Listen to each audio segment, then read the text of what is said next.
પાનેલી ગામ નજીક બની રહેલી જીઆઈડીસી આસપાસના સ્થાનિકો માટે આફત બની છે। જીઆઈડીસીના નિર્માણ માટે કરવામાં આવતા જેલેટીન બ્લાસ્ટના કારણે પાનેલીના ગ્રામજનોનું જીવન હરામ થઈ ગયું છે। વારંવાર થઈ રહેલા બ્લાસ્ટના કારણે પાનેલી ગામ અને આસપાસના વાડી વિસ્તારમાં મકાનોમાં તિરાડો પડી ગઈ છે। કાચા કે જૂના મકાનો જ નહીં, નવા બનેલા મકાનોમાં પણ મોટી મોટી તિરાડો જોવા મળી રહી છે। નિર્માણ સ્થળ પર વહેલી સવારે કે મોડી રાત્રે બ્લાસ્ટ થાય છે ને જેની તીવ્રતા એટલી હોય છે કે બાળકો વૃદ્ધો ગભરાઈ જાય।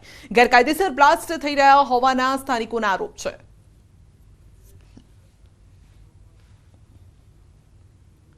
થાય એના હિસાબે અમારા મકાનમાં તિરાડું પડી ગઈ, ડગરા નીકળી ગયા, એટલો હુકમના આંચકા આવે એવા પણ આંચકા આવે અમારે, અને છોકરા રહી ન શકતા। આજ સવારમાં જ બહુ ભડાકા થયા, કીધું કે હુકમ આવ્યો એવા આંચકા આવ્યા, તો કે ના ભડાકા થયા એવા તો અવાજ આવે।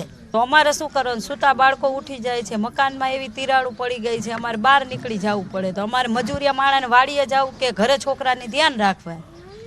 તો હવે અમે એ કહી છીએ કે અમને સરકાર આનું વળતર આપે, અમારે પરસેવાના મહેનતના રૂપિયાનું મકાન છે તો બીજી વાર મકાન ન થાય। સમસ્ત પાનેલી ગામની માગણી છે કે આ જે લોકોને અસરગ્રસ્ત લોકોને જે નુકસાન થયું છે તે નુકસાન વહેલી તકે સરકાર દ્વારા સર્વે કરી અને આપવામાં આવે, તેમજ પાનેલી ગામથી 150 મીટર જ જીઆઈડીસી હોય તો જીઆઈડીસીને પણ પાનેલી ગામથી દૂર ખસેડવામાં આવે। તો બ્લાસ્ટના કારણે પથ્થર ઉડતા હોવાથી લોકોના જીવ પર પણ જોખમ છે। આસપાસની વાડીઓમાં શ્રમિકો કામ કરવા તૈયાર નથી। ગ્રામજનોનો આરોપ છે કે જમીનમાં હલચલ થવાથી બોરવેલ પણ પુરાઈ ગયા છે, જેથી પાણી નથી આવી રહ્યું। સ્થાનિકો પોતાને થયેલા નુકસાનીનું વળતર માંગી રહ્યા છે અને સાથે જ બ્લાસ્ટને રોકી જીઆઈડીસીને દૂર ખસેડવાની માંગ કરે છે। મજૂરની ખેતીમાં કામ કરવા નથી, બાજરો લણાય એવો થઈ ગયો તો દાળિયા નાખી તેમ કે ભડાકા કરે એટલે લાગવાની બીકેથી આવતા નથી। અમારા બોરના પાણી હાવ વહી ગયા છે, મોટરું એર લેવા માંડ્યું છે। મકાન મેં કર્યું એને 12 મહિના થયા, મકાનમાં આખી તિરાડું પાડી દીધી। મકાન આવી જાય સવારે જેવો થયો બ્લાસ્ટ એવો કર્યો માંડ ભાગી થયો, ધરતી કમાયું એની જોડે આ કોઈ શરતે માનતા તો છે નહીં। અમારે જે નુકસાન થયું એનું તો તમે પહેલું તો એનું વળતર કંઈક ગમે તે આપો, અને બીજા નંબરમાં કે આ જે ભડાકા કરે એ બંધ કરાવો, તમે કેસ કરો ગમે તે કરો પણ બંધ કરાવો કોઈ પણ સંજોગમાં। દાહોદના છાપ તળાવમાં માછલીઓ મરવાની ઘટના સામે આવી છે। વહીવટીતંત્ર દ્વારા તળાવના પાણીના સેમ્પલ લેવાયા છે। માછલીઓના મરવાનું કારણ દ્વારા તપાસ હાથ ધરાઈ છે। સમયથી અહીં માછલીઓ મરવાની ઘટના બની રહી છે અને તેના કારણે અહીં દુર્ગંધ પણ આવી રહી છે, જેનાથી લોકો પરેશાન છે। મારે ત્યાં હાલોલથી મહેમાન આવ્યા હતા, એટલે એ લોકોને આપણા ત્યાંનો સારો ગાર્ડન છે એ માટે બતાવવા લઈને આવ્યો હતો, અને એ લોકો ગાર્ડનમાં ફરતે જતા હતા, પણ રસ્તામાં એમને થોડા આગળ ગયા પછી માછલીઓની એટલી ગંધ આવી કે એમના ઉબકા આવ્યા અને એટલી બેચેની લાગવા માંડી। એ અડધા રાઉન્ડ પછી એ જઈ ના શક્યા, પણ તે છતાં બી આગળ વધતા એમને માછલાનો જે મરી ગયા એનો લીધે એટલી ગંધને એ આવતી, તો માંડ એમને રાઉન્ડ પૂરો કર્યો। અમે હાલોલથી આવ્યા છે, પણ અહીંયા ફરવા લાયક આ ગાર્ડન હતું તો અમને અમારા અંકલ અહીંયા ફરવા લાયા, પણ અમને બિલકુલ બહુ માછલી મરી ગઈ છે, એની દુર્ગંધ બહુ આવતી હતી, એના કારણે વોમિટ રિસલની વોમિટ થાય એટલા ઉબકા આવ્યા અને વોમિટ અટકાવી પડી અમને બેરે। સુરતમાં વીર નર્મદ દક્ષિણ ગુજરાત યુનિવર્સિટીની મંજૂરી વગર ચાલતી ખાનગી ઇન્સ્ટિટ્યૂટ પર હવે યુનિવર્સિટીએ લાગ કરી છે। વીર નર્મદ દક્ષિણ ગુજરાત યુનિવર્સિટી દ્વારા JD institute of fashion technology અને ઇન્સ્ટિટ્યૂટ ઓફ ડિઝાઇન એન્ડ ટેકનોલોજીમાં મંજૂરી વગર અલગ અભ્યાસક્રમો ચલાવવામાં આવતા હોવાથી નોટિસ ફટકારાઈ છે। નોટિસ બાદ પણ મંજૂરીના પુરાવા રજૂ કરવા અસમર્થ હોવાથી 2 દિવસમાં જવાબ આપવાનું અલ્ટિમેટમ અપાયું છે। ઉલ્લેખનીય છે કે જેડી ઇન્સ્ટિટ્યૂટ ઓફ ટેકનોલોજીમાં અભ્યાસ કરતા વિદ્યાર્થીઓને અમદાવાદની સિલ્વર ઓફ યુનિવર્સિટીનું સર્ટિફિકેટ આપવામાં આવતું હતું, અને જેથી આ બાબતે અમદાવાદની ખાનગી યુનિવર્સિટીને પણ પત્ર લખવામાં આવ્યો છે। આ બંને સંસ્થાઓને જે છે તેમણે અભ્યાસક્રમ ચલાવવા માટે વીર નર્મદ દક્ષિણ ગુજરાત યુનિવર્સિટીની એનઓસી લીધેલ નથી, તેમજ આને કારણે યુનિવર્સિટીએ અમને કુલ 2 વખત એમને નોટિસ પાઠવવામાં આવી છે. મહેસાણાના ઉમિયા સંસ્થાન ઊંઝાના કર્મચારીએ માનતા મહેકાવી છે. તો વિશ્રાંતિ ગૃહમાં યાત્રીના ભૂલાયેલા 1 લાખ રૂપિયા કર્મચારીએ પરત કર્યા છે. સાફ સફાઈ દરમિયાન કર્મચારીને મળ્યો હતો યાત્રીની આ જે બેગ છે તે મળી હતી ને તેમાં રૂપિયા હતા જે તેને પરત કરવામાં આવ્યા છે.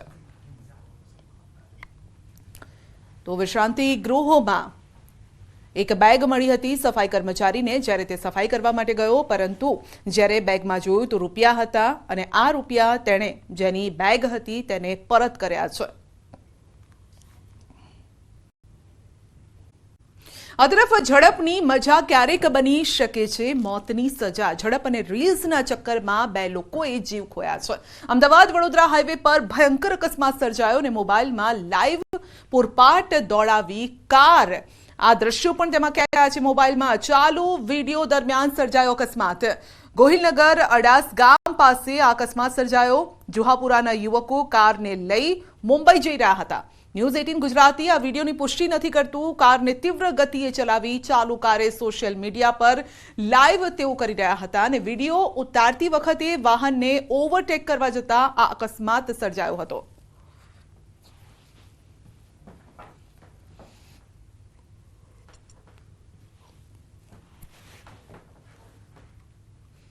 ચાલતી ટ્રેનમાં ભૂલથી પણ ન ચડતા કે ઉતરતા સુરત રેલવે સ્ટેશનનો આ બનાવ છે. તમામ માટે ચેતવણી રૂપ આ કિસ્સો પણ છે.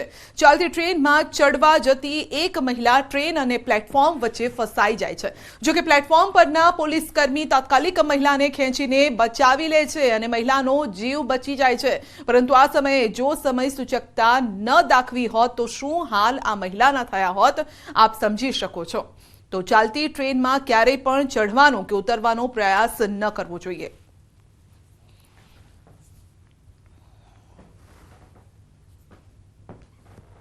એએમટીએસ ચાલકને માર મારનાર પકડાયો છે. બસ ચાલકને માર મારવા અંગે 2 સામે ફરિયાદ પણ થઈ અને 2 પૈકી 1 આરોપીને ધરપકડ કરવામાં આવી છે. અન્ય ફરાર છે. લાલ દરવાજાથી વસ્ત્રાલ જતી બસમાં બનાવ બન્યો હતો. 2 રિક્ષા ચાલકોએ આધેડ બસ ચાલક સાથે દાદાગીરી કરી હતી અને બસમાં ચઢી બસ ડ્રાઈવરને ધમકી પણ આપી. બસ આગળ રિક્ષા લાવી બસને રોકી દીધી હતી, જેના દ્રશ્યો પણ સામે આવ્યા છે. તો બસ ચાલક સાથે દાદાગીરી કરતા જોઈ શકાય છે આ બંને રિક્ષા ચાલકોને. જોકે તેમને પકડી લેવાયા છે, એક્શન લેવાયું છે તેમના ઉપર.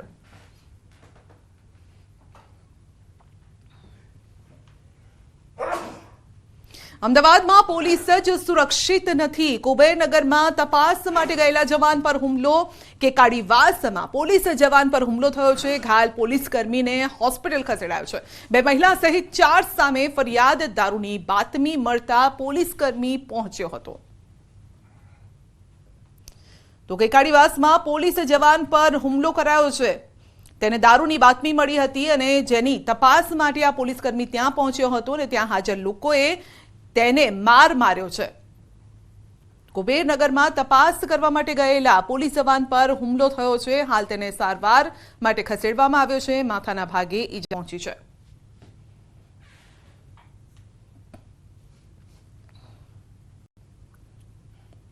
જૂનાગઢ સ્વામિનારાયણ મંદિરના સ્વામી સામે ફરિયાદ થઈ છે. જે કે સ્વામી સહિત 7 સામે છેતરપિંડીની ફરિયાદ.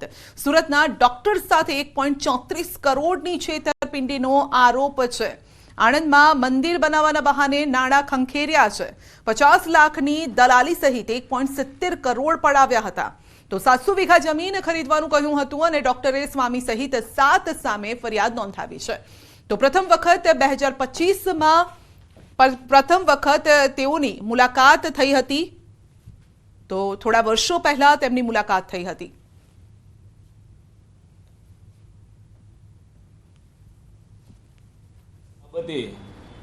પૈસા લઈ અને જમીન નહીં આપી, પૈસા પાછા નહીં આપવા બાબતે છેતરપિંડી અને ગુનાહિત કાવતરા સાથે ગુનો આચર્યા અંગેની 420 અને 120B મુજબ છેતરપિંડીની ફરિયાદ દાખલ થયેલ છે.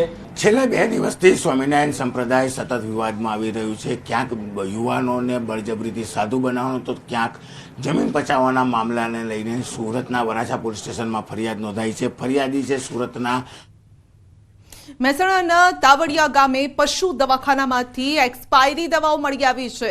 ઘટનાની જાણ થતાં પશુ ચિકિત્સા અધિકારીની ટીમ સ્થળ પર પહોંચી છે અને 3 અધિકારીઓની ટીમ દ્વારા સ્થળ પર દવાઓની તપાસ કરાઈ હતી. પશુ દવાખાનાના ટોયલેટમાંથી કોથળા બોક્સ ભરી એક્સપાયરી દવાઓ મળી આવી છે અને ગઈકાલે મહેસાણાના હૈદરી ચોક પશુ દવાખાનામાંથી 26 એક્સપાયરી ડેટવાળી દવાઓ સીઝ કરાઈ હતી. દવાખાનાના કમ્પાઉન્ડમાં જ કેટલીક બોટલ ફેંકી દેવાઈ હતી તો કેટલીક ઢોળી પણ દેવાઈ. બાયોમેડિકલ વેસ્ટ નિકાલ કરવાના નિયમોના પણ લીરે લીરા અહીં ઉડતા જોવા મળ્યા છે. માનનીય મદદનીશ પશુપાલન નિયામક સાહેબની સૂચના અનુસાર 3 ડૉક્ટરોની એક તપાસ સમિતિ રચવામાં આવી છે. 3 ડૉક્ટરો હાલ તપાસ ચાલુ છે. બરોબર, જે બી એક્સપાયરી દવાઓ મળી છે, કેટલો જથ્થો છે, એ તપાસ પૂર્ણ કરે આપણે સંપૂર્ણ સાદર રજૂ કરવામાં આવશે રિપોર્ટ. પાવડર છે અને ઇન્જેક્શન છે જે એક્સપાયરી થઈ ગઈ છે એ હાલ ગણતરી ચાલુ છે. હાલ તપાસ પૂર્ણ થઈ આપણે સંપૂર્ણ વિગત રજૂ કરવામાં આવશે સાહેબને.